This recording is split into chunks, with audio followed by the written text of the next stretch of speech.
আসসালামু আলাইকুম। আজকে আমরা সিম্পল টাইপোগ্রাফি বেসড একটা টি-শার্ট ডিজাইন করব। আমরা একটা টেক্সট নিয়েছি যাতে লেখা রয়েছে রান।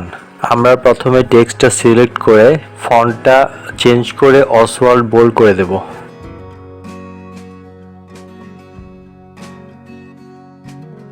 তারপর রাইট বাটনে ক্লিক করে ক্রিয়েট আউটলাইন করে দেব।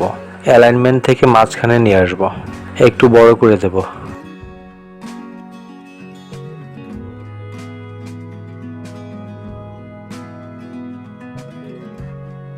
রাইট বাটনে ক্লিক করে আনগ্রুপ করে দেব।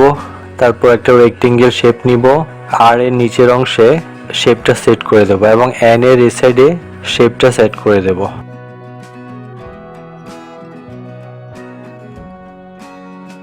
আর শেপটা সিলেক্ট করে পাথ ফাইন্ডারে চলে যাব, তারপর মাইনাস করে দেব। এন আর শেপটা সিলেক্ট করে পাথ ফাইন্ডারে চলে যাব, মাইনাস করে দেব।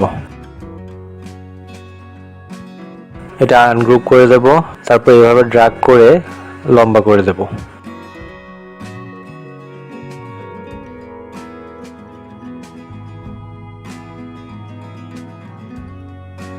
আর এর নিচের অংশটা ড্র্যাগ করে লম্বা করে দেব।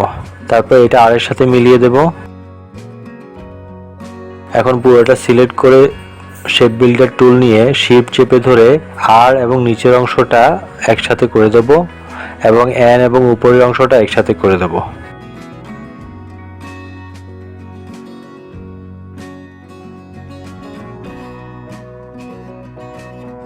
এখন একটা রেক্টেঙ্গেল শেপ নিব, নিয়ে রানের উপরে এভাবে ড্র করব। এটা ফিলটা অফ করে দেব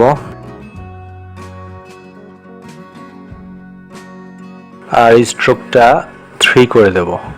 অবজেক্টে চলে যাব, এক্সপ্যান্ড।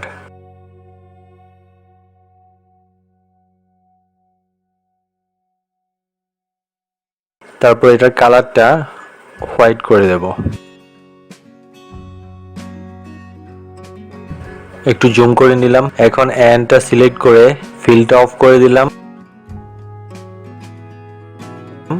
স্ট্রোক 3 করে দিলাম। অবজেক্টে চলে যাব, এক্সপ্যান্ড। ওকে, এটার কালারটা হোয়াইট করে দেব। সেম ভাবে আরটা সিলেক্ট করব, ফিলটা অফ করে দেব, স্ট্রোকটা 3 করে দেব। Object, expand. ওকে, এটাও হোয়াইট করে দেব।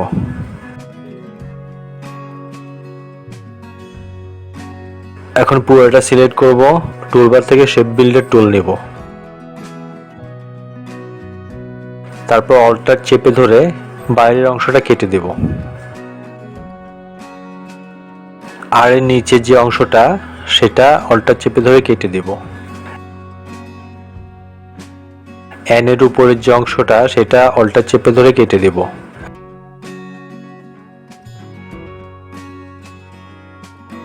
এখন পুরো ডিজাইনটা সিলেক্ট করব, করে পাথ ফাইন্ডার থেকে ইউনিট করে দেব।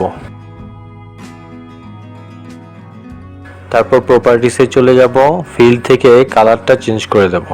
আমাদের ডিজাইনটা কমপ্লিট। আমাদের আজকের ভিডিও পর্যন্তই। সবাই ভালো থাকবেন। আল্লাহ হাফেজ।